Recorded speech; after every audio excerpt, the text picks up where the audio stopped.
यस दिनेश खबरको साथमा कैलाली अस्पताल, माया मेट्रो हस्पिटल, सुदूर फुड्स इन्डस्ट्रिज, किसान ट्रेडिङ कन्सन प्राइभेट लिमिटेड र सारथी अस्पताल।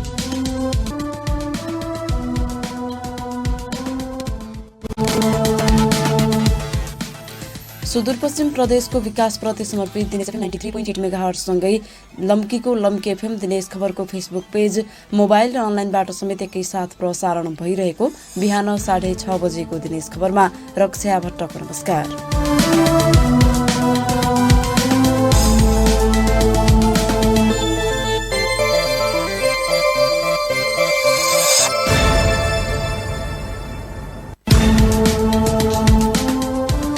सुरुमा प्रसारणका प्रमुख खबरहरू। नेपाली कङ्ग्रेस कैलालीको नयाँ नेतृत्व चयनका लागि 3 प्यानल चुनावी मैदानमा। संस्थापनका भट्ट र बमद्वारा मनोनयन दर्ता, इतर पक्षबाट कलेलको उम्मेदवारी। सुदूरपश्चिम प्रदेशमा हलिया पुनस्थापनाको नाममा गाउँ-गाउँबाट रकम असुल गर्ने गिरोह सक्रिय। 10,000 पीडितबाट लाखौं रकम सङ्कलन गरेर कयौं व्यक्ति फरार। सुदूरपश्चिम प्रदेशमा उत्पादित आलुको बिउले बजार नपाएको गुनासो। टडेलधुराको चिस्यान केन्द्रमा 200 क्विन्टल कुहियो। भारतीय बिउले बजार कब्जा गरेको गुनासो। र सुदूरपश्चिममा प्राविधिक शिक्षा तथा व्यावसायिक तालिम परिषदले वर्षेनी 3,000लाई सिप प्रदान गर्दै सिप सिकेका विपन्नलाई प्रदेश सरकारले स्वरोजगार बनाउने। नेपाली कङ्ग्रेस कैलालीको नयाँ नेतृत्व चयनका लागि त्रिपक्षीय प्रतिस्पर्धा हुने भएको छ। संस्थापन पक्षबाट 2 र इतर पक्षबाट 1 प्यानल चुनावी मैदानमा उत्रिएका हुन्। जिल्ला अधिवेशन अन्तर्गत हिजो मनोनयन दर्ता भएकोमा जिल्ला सभापतिमा 3 जनाको उम्मेदवारी परेको निर्वाचन समितिले जनाएको छ। संस्थापन पक्षका नारायण दत्त भट्ट र प्रकाश बहादुर बम तथा इतर पक्षबाट राम बहादुर कलेलले उम्मेदवारी दिएका हुन्। यस्तै जिल्ला सभापतिमा दाबी गर्दै आएका नेता भीम बडुवाल भने पछि हटेका छन्। उनले संस्थापन पक्षबाट सभापतिका उम्मेद्वार नारायण दत्त भट्टको प्यानलबाट उपसभापतिमा उम्मेदवारी दिएका हुन्। भट्टको प्यानलबाट उपसभापतिमा रामप्रसाद चौधरी, सचिवमा केशव मिश्र र अमृत विष्टी, सहसचिवमा राम समज राणा र कलेश्वर चौधरीले उम्मेदवारी दिएका छन्। उम्मेदवारी दर्ता गर्दै भट्टले यसपटक सम्पूर्ण नेताको सहयोगमा सभापतिका लागि उम्मेदवारी दिएको बताए।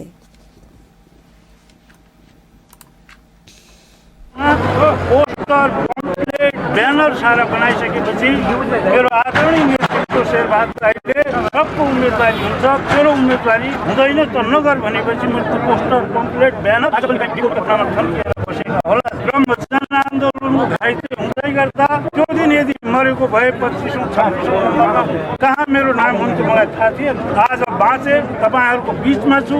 नेतृत्वलाई अप्ठ्यारो परेको बेला सहजीकरण कार्यकर्ता गरेन भने इमानदार कार्यकर्ता होइन। यस्तै बम प्यानलबाट उपसभापतिमा खेमराज चौधरी र त्यससँग सचिवमा निरुप सुनार सर्क शाह, सहसचिवमा कृष्ण पाण्डे र राजेन्द्र खड्गाको उम्मेदवारी परेको छ। उम्मेदवारी दर्तापछि बमले भने आज चुनाव नगर्ने षड्यन्त्र भइरहेको आरोप लगाए। जिल्ला कार्य समिति नभएपछि मात्र अरूले गर्ने हो, त्यो अधिकार मलाई सुनिन्छ। यो जिल्लाको मतदाताहरूलाई सुरक्षित साथ मतदान गराएर घर फर्काउने जिम्मेवारी मेरो हो। हाम्रो त सहमति हो नि 8 बजे सुरु गर्ने। अनि अहिले षड्यन्त्र यस्तो भइरहेको छ, भोलि मतदान गर्यो भने केन्द्रका शेरबहादुर देउवा र आरजु देउवा समर्थित 32 लक्षणले युक्त भएका क्यान्डिडेटहरू हार्दैछन्। त्यसै कारणले भोलि जसरी पनि स्थगित गर्ने। पर्सि नेपाल बन्द मेरा मतदाता उनीहरूले सरकार उनीहरूको छ, उनीहरूले स्कटिङ नगरेपछि हामीलाई आउँदिनन्। उनीहरू घर बस्छन्, उहाँहरू एकदम एकलौटी रूपमा मतदान गर्नुहुन्छ। यस्तै इतर पक्षको कलेल प्यानलबाट उपसभापतिमा यज्ञनिधि कोइराला र लोकराज पाण्डे आगो, सचिवमा देवानन्द जैसी र नवराज जोशी, सहसचिवमा रविन्द्र प्रताप सिंह र तीर्थराज जोशीको उम्मेदवारी परेको छ। कोइराला पक्षबाट उम्मेदवारी दिएका कलेलले पार्टीमा देखिएको विकृति अन्त्य गर्नका लागि सभापतिमा उम्मेदवारी दिएको बताए। जो पार्टीमा अहिले जो देखिएको विकृति विसङ्गति, यो चाहिँ दादागिरी टाइपको चाहिँ सङ्गठन चलाउने चाहिँ साथीहरूको सोच छ, त्यसलाई परिवर्तन गरेर चाहिँ एउटा सभ्य र चाहिँ डिप्लोमेटिक पार्टी निर्माणका निमित्त मेरो चाहिँ आवश्यकता छ।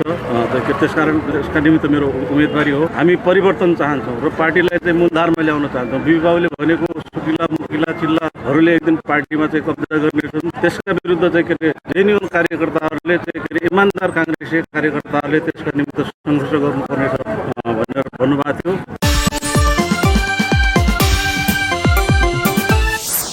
सुदूरपश्चिम प्रदेशमा हलिया पुनर्स्थापनाको नाममा गाउँगाउँबाट रकम असुल्ने गिरोह सक्रिय भएको छ। प्रदेशका 9वटै जिल्लामा हलिया पुनर्स्थापनाको नाममा रकम असुल्ने गिरोह सक्रिय भएको हो।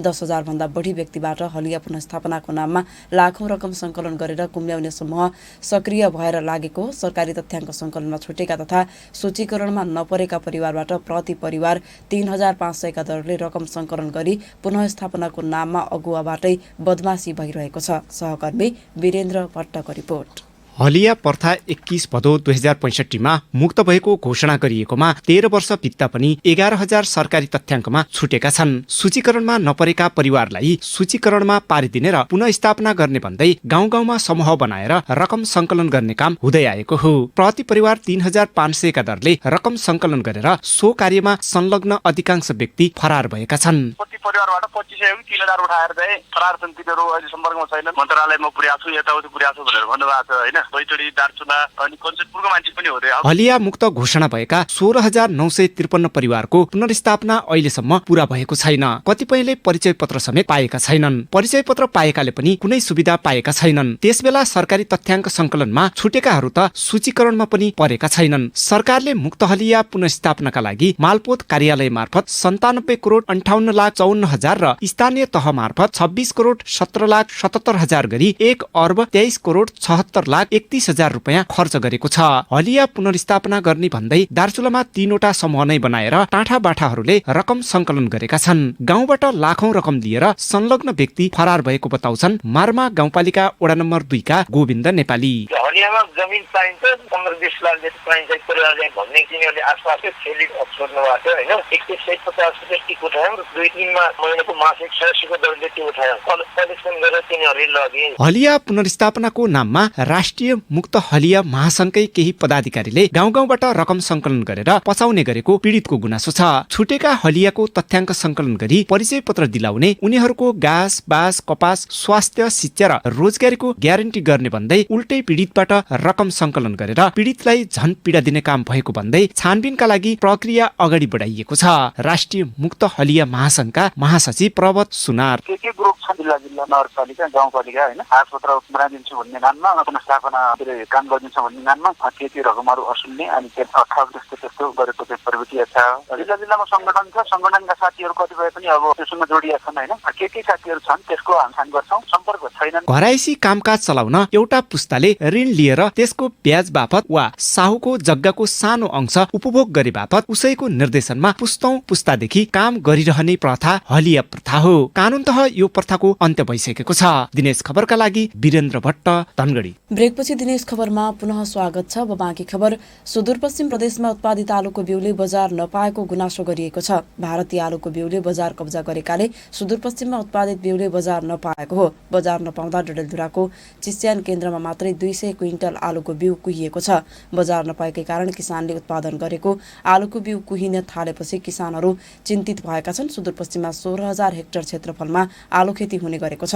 16,000 हेक्टर क्षेत्रफलका लागि 25,000 मेट्रिक टन आलुको बिउ आवश्यक हुन्छ। सहकर्मी बिन्दु चन्दको रिपोर्ट। कञ्चनपुरमा उत्पादित 200 क्विन्टल आलुको बिउ डडेलधुराको चिस्यान केन्द्रमा कोहिएको हो। आलुको 2 सिजन जाँदा पनि कञ्चनपुरका किसानले उत्पादन गरेको बिउले बजार पाएको छैन। प्रति किलो 40 रुपियाँका दरले बिक्री हुँदै आएको आलुको बिउ कुहिएपछि किसानको 12 लाख बढीको क्षति भएको छ। 200 क्विन्टल आलु डिस्पोज गर्दैथ्यौँ, फाल्नु पर्ने बाहेक अरू केही छैन। हामीलाई अहिले 10-12 लाख भन्दा बढीको यहीँकै लागत थियो अनि त्यसपछि अहिले तलमाथि गर्दा बढी भइसकेको छ। सुदूरपश्चिम प्रदेशमा 15,000 हेक्टर क्षेत्रफलमा आलुको खेती हुँदै आएको छ। प्रदेशका लागि 25,000 मेट्रिक टन आलुको बिउ मात्र आवश्यक हुन्छ। प्रदेशका लागि आलुको बिउको 20 देखि 25% मात्र सुदूरपश्चिममा उत्पादन हुँदै आएको छ। बाँकी बिउ भारतबाट आयात हुँदै आएको हो। भारतीय आलुको बिउले बजार कब्जा गरेपछि सुदूरपश्चिममा उत्पादित बिउ कुहिएको हो। सुदूरपश्चिमको भूमि व्यवस्था कृषि तथा सहकारी मन्त्रालयका प्रवक्ता गोकुल प्रसाद बोहराको भनाई यस्तो छ। कहीँनिर अब कुनै त्यस्तो बिउ व्यवसायी सुरुमा नयाँ व्यवसायीहरूले चाहिँ थाहा नपाएर होला त्यो। इन्डियाबाट पनि आउँछ आलुको बिउ आउन त, तर आलुको बिउ पर्याप्त हुने अवस्था अहिले छैन। हामीले दाङबाट, कोहलपुरबाट, काठमाडौँबाट बिउ चाहिँ प्रशस्त मात्रामा ल्याइरहेको हुन्छौँ। त्रिनगर र गड्डाचौकी भन्सारसँगै अन्य साना नाकाबाट पनि भारतीय आलुको बिउ सुदूरपश्चिम भित्रिने गरेको छ। अवैध रूपमा पनि किसानले भारतीय बजारबाट आलुको बिउ खरिद गर्ने गरेका छन्। भारतीय आलुको बिउको मूल्य कम हुने भएकाले सुदूरपश्चिममा उत्पादित आलुको बिउले बजार नपाएको हो। फेरि सुदूरपश्चिमको भूमि व्यवस्था कृषि तथा सहकारी मन्त्रालयका प्रवक्ता बोहरा। बिउ उत्पादनले चाहिँ अब हाम्रो प्रदेशको माग धान्ने अवस्था कमै छ, लगभग 20% मात्रै हामी कहाँ आलुको बिउ उत्पादन हुन्छ र फेरि आलुको बिउ उत्पादन रहने अवस्था किन छैन भनेपछि पर्याप्त मात्रामा हामीसँग कोल्ड स्टोर छैन। त्यो भएको हुनाले चाहिँ भारतबाट पनि केही आलु ल्याउनु पर्ने अब अवस्था नै हो र अलिकति किसानहरूले कहाँ अब आलुको बिउ माग छ त्यसलाई चाहिँ मिलाउनु भयो भने बजारीकरणको समस्या केही कम हुँदै जाला। दिनेश खबरका लागि बिन्दु चन्द, धनगढी। प्राविधिक शिक्षा तथा व्यावसायिक तालिम परिषद सुदूरपश्चिमले हरेक वर्ष 3000लाई सिपमूलक तालिम प्रदान गर्दै आएको छ। प्रदेशका 9वटै जिल्लाका 88वटै स्थानीय तहमा लक्षित वर्गको माग र आवश्यकताको आधारमा छोटो अवधिको तालिम दिने गरिएको प्रदेश कार्यालयले जनाएको छ। चालु आर्थिक वर्षमा सुदूरपश्चिम सरकारको नीति तथा कार्यक्रम अनुसार मुक्त कमैया, कमलरी, मुक्त हलिया र विपन्न वर्गलाई समेट्ने गरी छोटो अवधिको तालिम सञ्चालन हुने बताइएको छ। सिप सिकेपछि स्वरोजगार हुन प्रदेश सरकारले समेत सहयोग गर्ने बताइएको छ। सहकर्मी नारायण अवस्थीको रिपोर्ट। प्राविधिक शिक्षा तथा व्यावसायिक तालिम परिषद CTEVT को सुदूरपश्चिम प्रदेश कार्यालयले चालु आर्थिक वर्षमा 2140 जनालाई छोटो अवधिको सिपमूलक तालिम दिने जनाएको छ। CTEVT ले प्रदेशभर 21 किसिमका सिप सिकाउन 107 समूहमा तालिम प्रदान गर्ने बताएको छ। प्रदेशका विपन्न, मुक्त कमैया, कमलरी तथा मुक्त हलिया तालिम प्राप्त गर्ने लक्षित वर्ग रहेको बताउँदै प्राविधिक शिक्षा तथा व्यावसायिक तालिम परिषद CTEVT का सुदूरपश्चिम प्रदेश निर्देशक डाक्टर कुसुमाकर भट्ट। तर यस वर्षको हाम्रो कार्यक्रममा हामीले चाहिँ प्रदेश सरकारको नीति र कार्यक्रम अनुसार चाहिँ प्रदेशभित्र रहेका खास मुख्य लक्षित समूह भनेर मुक्त कमलरी, मुक्त कमैया र मुक्त हलिया, त्यसपछि विपन्न व्यक्तिहरू जुन चाहिँ भोलि यो तालिम लिएर म रोजगार गर्छु, म उद्यम गर्छु, व्यावसायिकता सिर्जना गर्छु भन्ने व्यक्तिहरू चाहिँ अहिलेको मुख्य लक्षित समूहको रूपमा चाहिँ अगाडि आएका छन्। उहाँहरूलाई नै लक्षित गरेर हामीले तालिम कार्यक्रमहरू सञ्चालन गरिरहेका छौँ। प्राविधिक शिक्षा तथा व्यावसायिक तालिम परिषदले छोटो अवधिका तालिम दिन सरकारी र निजी संस्था छनौट भइसकेको जनाएको छ। आगामी चैतबाट तालिम सञ्चालन गर्ने गरी सबै तयारी भएको CTEVT ले बताएको छ। CTEVT को पाठ्यक्रम अनुसार 3 महिने तालिममा मोटरसाइकल मर्मत, कपाल कटाई, डकर्मी, सिकर्मी, मोबाइल मर्मतकर्ता, सडक कालोपत्र गर्ने, पशुपालन, कुक र कृषि सम्बन्धी तालिम दिएर सिपयुक्त श्रमिक तयार गर्न हरेक वर्ष प्रदेशभर 3000 नागरिकलाई तालिम दिने बताइएको छ। प्रदेश सरकारका जुन बजेट तथा कार्यक्रम छन् त्यसलाई चाहिँ सपोर्ट हुन सक्छ भनेर त्यसरी हेर्दाखेरि हामीले मुख्य रूपमा प्रदेश सरकारका अब कृषिसित सम्बन्धित, कृषिलाई प्राथमिकता दिएको भएको र कृषि र पशुपालनसित सम्बन्धित, त्यस्तै उद्योग व्यवसायहरूमा जाँदाखेरि निर्माणसित सम्बन्धित, यो सडक निर्माणसित सम्बन्धित, स्वरोजगार हुने क्षेत्रमा चाहिँ विशेष गरेर यो कपाल कटाईसित सम्बन्धित अनि टेलरिङसित सम्बन्धित विषयहरू चाहिँ प्राथमिकतामा परेका छन्। CTEVT ले लेभल 1 देखि लेभल 4 सम्म विभिन्न किसिमका तालिम दिने गरेको छ। तालिम प्राप्त जनशक्तिको सिप परीक्षणपछि प्रमाणपत्र दिने र त्यो प्रमाणपत्रको आधारमा स्वदेश तथा विदेशमा सहजै रोजगारी पाउन सकिने बताइएको छ।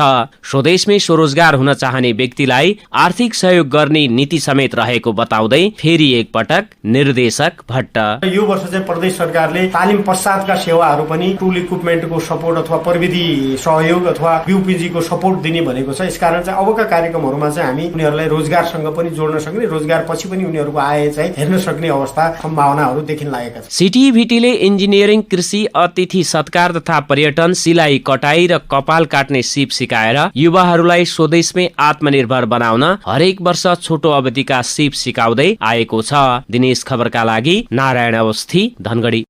दिनेश सञ्चार गृहद्वारा सञ्चालित दिनेशखबर.com 5औं वर्षमा प्रवेश गरेको छ। 2074 साल फागुन 14 गतेदेखि सञ्चालनमा आएको दिनेश खबर 4 वर्षीय यात्रा पूरा गर्दै 5औं वर्षमा प्रवेश गरेको हो। यस अवसरमा आम दर्शक, श्रोता तथा पाठकसँगै सरोकारवालाले शुभकामना सहित सुझाव दिएका छन्। निरन्तर खबरदारीसँगै नागरिकले सूचना पाउने अधिकार सुनिश्चित हुने गरी पत्रकारिता गर्न सुझाव दिइएको छ। सञ्चार गृहले पनि सुदूर नेपाललाई विश्वसँग जोड्ने अभियानलाई थप परिष्कृत बनाउने घोषणा गरेको छ। सहकर्मी रोशन भट्टको रिपोर्ट। अस्तित्व र समर्पणका 4 वर्ष पूरा गर्दै दिनेश खबर.com 5औं वर्ष वर्षमा प्रवेश गरेको हो। 2074 फागुन 14 गतेबाट दिनेशखबर.com सञ्चालनमा आएको थियो। 4 वर्ष यात्रामा दिनेश खबरले यस क्षेत्रमा मौलाएका व्यथितिमाथि पनि निरन्तर खबरदारी गर्ने काम गरिरहेको छ।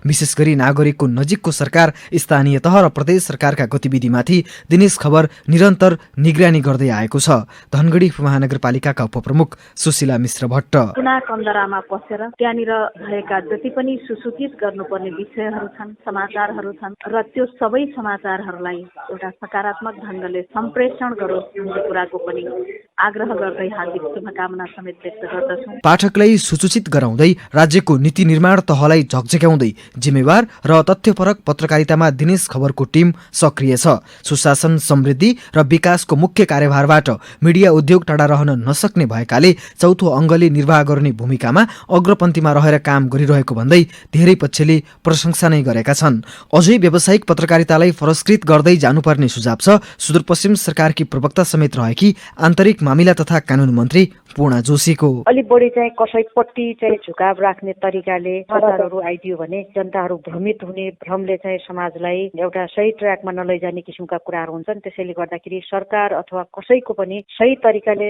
विश्लेषण गरेर देखेको कुराहरू विश्लेषण गरेर एउटा सूचना सञ्चारहरू गरिदियो भने त्यसले हुन्छ आग्रह र पूर्वाग्रह आधारमा धारणा नबनाइकन र त्यो धारणालाई चाहिँ जनसमक्ष नलगिदिनको लागि म अनुरोध गर्न चाहन्छु। कोभिड-19 महामारीको अवस्थामा पनि नागरिकलाई सूचना उपलब्ध गराउन महत्वपूर्ण भूमिका खेलेको दिनेश खबरले अझै पनि नागरिकले सूचना पाउने अधिकार सुनिश्चित हुने गरी पत्रकारिता गर्नुपर्ने सुझाव धेरैको छ। पत्रकार महासंघ सुदूरपश्चिमका अध्यक्ष योगेश रावल दिनेशखबर.comले हिजोमा जसरी नागरिकलाई सुसूचित हुने जनसूचना प्रवाह गरिराखेको छ, त्यो सूचना प्रवाहमा चाहिँ कमी नल्याओस्। आगामी दिनमा पनि अझ धेरै नागरिकको सूचनाको अधिकारलाई ग्यारेन्टी गर्दै नागरिकलाई सुसूचित हुने जुन नागरिकको अधिकार हो त्यो अधिकारको चाहिँ प्रत्याभूत गरोस्। सुदूरपश्चिमको विकासप्रति समर्पित हुँदै सुदूर नेपाललाई विश्वसँग जोड्ने अभियान पनि दिनेश खबरको हो। दिनेश खबरको मुख्य ध्येय निरन्तर खबरदारी पनि हो। आफ्नो 4 वर्ष यात्रा पूरा गरेको दिनेशखबर.comले आगामी दिनमा पनि थप पुरस्कृत भएर प्रस्तुत हुने जनाएको छ। दिनेश सञ्चार गृहका प्रबन्ध निर्देशक गोपाल हमाल निष्पक्ष जनताको हितमा, जनताको पक्षमा यस दिनेश खबरले अझ जनताको पक्षमा काम गर्ने विश्वास दिलाउन चाहन्छु र आगामी दिनमा पनि यस्तै गरेर दिनेश खबर, दिनेश मिडिया हाउसलाई माया गरिदिनु हुनेछ र सहयोग गर्ने हुन्छ भन्ने आशा गर्दै आगामी दिनमा पनि जनताप्रति निष्पक्ष, निडर भई दिनेश खबर, दिनेश सञ्चार गृह लाग्नेछ भन्ने कुरा विश्वास दिलाउन चाहन्छु। चौथो वार्षिकोत्सवको उपलक्ष्यमा दिनेश सञ्चार गृहद्वारा सञ्चालित दिनेश खबरलाई आफ्नो दैनिक जीवनसँग जोड्नुहुने हाम्रा सम्पूर्ण पाठक, शुभचिन्तक, विज्ञापनदाता र देश विदेशमा रहनुहुने सम्पूर्ण नेपालीमा हार्दिक आभार प्रकट गर्दछौँ। आगामी यात्रामा समेत निरन्तर साथ सहयोग पाउने अपेक्षा छ। दिनेश खबरका लागि रोशन भट्ट, धनगढी। अब यस विषयमा तयार पारिएको श्रोता प्रतिक्रियाको पालो।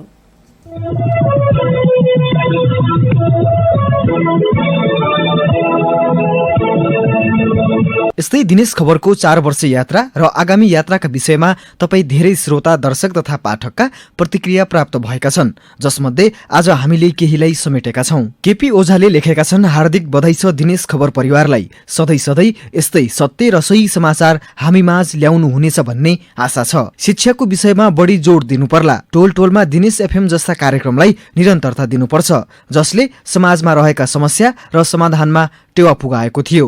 ज्ञानवर्धक र एकदमै सूचनामूलक कार्यक्रमलाई प्राथमिकता दिएर अझै सशक्त रूपमा अघि बढोस्। हार्दिक शुभकामना भनेर वेद प्रकाश उपाध्यायले सुझाव दिएका छन्। धनगढीका घनश्याम भण्डारी सुझाव दिँदै लेख्छन्, सञ्चार क्षेत्रमा आगामी दिन पनि अग्रपन्थीमा रहोस्।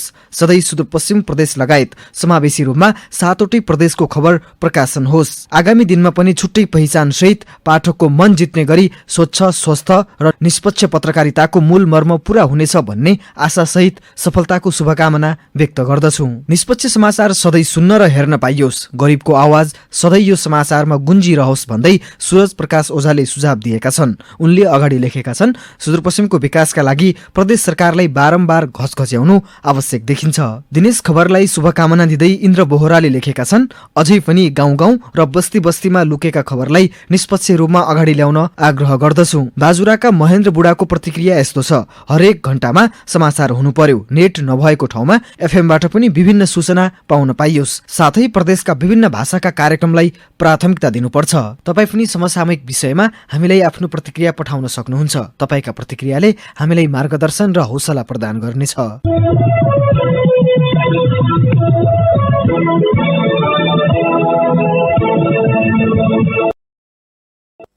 अब बाँकी खबर। डडेलधुरा सदरमुकामको एउटा भिडबाट टिप्पर खस्दा एकजनाको मृत्यु भएको छ। मृत्यु हुनेमा जिल्लाको अजयमेरु गाउँपालिका 2 का 22 वर्षीय टिप्पर चालक दीपक ऐर रहेको जिल्ला प्रहरी कार्यालय डडेलधुराले जनाएको छ। शनिबार अपराह्न अमरगढी नगरपालिका 5 बगरबाट स्थित सुकेधाराको भिडबाट उक्त टिप्पर खसेको हो। दुर्घटनामा परि दाङघर भएका सहचालक 17 वर्षीय असीम चौधरी घाइते भएको डडेलधुराका प्रहरी निरीक्षक तथा सूचना अधिकारी राजेन्द्र बहादुर चन्दले जानकारी दिए। उनको डडेलधुरा अस्पतालमा उपचार भइरहेको छ। सुपप्र 001 क 1879 नम्बरको उक्त टिप्पर ब्याग गर्दा करिब 200 मिटर तल खसेको स्थानीयले बताएका छन्।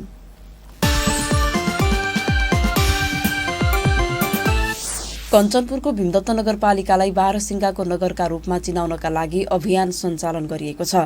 पर्यटक आकर्षित गर्ने उद्देश्यले शुक्लाफाँटा राष्ट्रिय निकुञ्जमा रहेका बाह्रसिंगालाई चिनाउनका लागि नगरपालिकाले अभियान सञ्चालन गरेको हो। नगरपालिकाले बाह्रसिंगालाई ब्रान्ड बनाउने घोषणा गरेको छ। नगर प्रमुख सुरेन्द्र विष्टले नगरपालिकामा राखिने सबै प्रकाशनमा बाह्रसिंगाको लोगो राखिने बताए। शुक्लाफाँटा राष्ट्रिय निकुञ्जमा विश्वकै ठूलो बाह्रसिंगाको झुण्ड देख्न पाइन्छ। बाह्रसिंगा मार्फत शुक्लाफाँटालाई राष्ट्रिय तथा अन्तर्राष्ट्रिय रूपमा प्रचार प्रसारसँगै पर्यटन प्रवर्धन गर्ने नगरपालिकाको योजना छ। नगर प्रमुख विष्टले शुक्लाफाँटा राष्ट्रिय निकुञ्ज प्रचुर सम्भावनाको धनी रहेकाले त्यसको प्रवर्धन गर्ने कार्यलाई नगरपालिकाले प्राथमिकताका साथ अघि बढाएको बताएका छन्।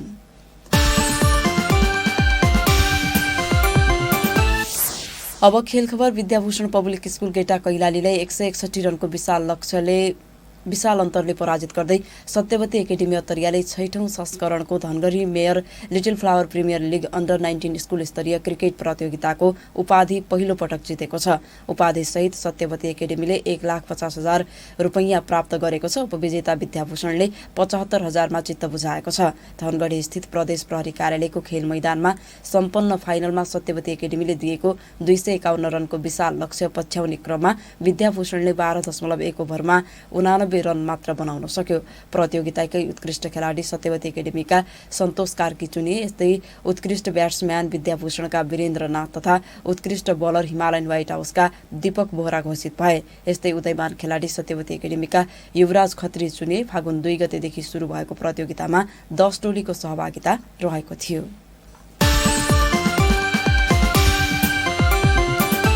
र सुदूरपश्चिम प्रदेश दोस्रो संस्करणको ललितपुर मेयर्स कप महिला क्रिकेटको फाइनलमा प्रवेश गरेको छ। शनिबार भएको खेलमा लुम्बिनी प्रदेशलाई 38 रनले हराउँदै सुदूरपश्चिम फाइनलमा पुगेको हो। सुदूरपश्चिमले दिएको 129 रनको लक्ष्य पछ्याएको लुम्बिनीले 20 ओभरमा 5 विकेट गुमाएर 90 रन मात्र बनाउन सक्यो। सुदूरपश्चिमले उपाधिका लागि सोमबार एपीएफसँग खेल्नेछ। प्रसारणको अन्तमा प्रमुख खबरहरू पुनः एकपटक।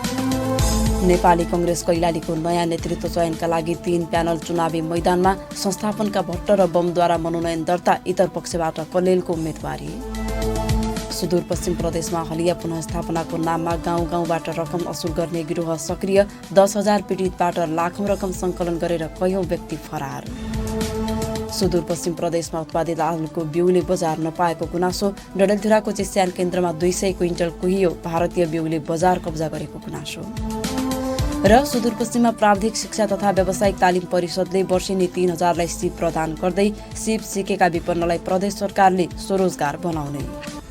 यस दिनेश खबरको साथमा कैलाली अस्पताल, माया मेट्रो हस्पिटल, सुदूर फुड्स इन्डस्ट्रिज, किसान ट्रेडिङ कन्सन प्राइभेट लिमिटेड र सारथी अस्पताल।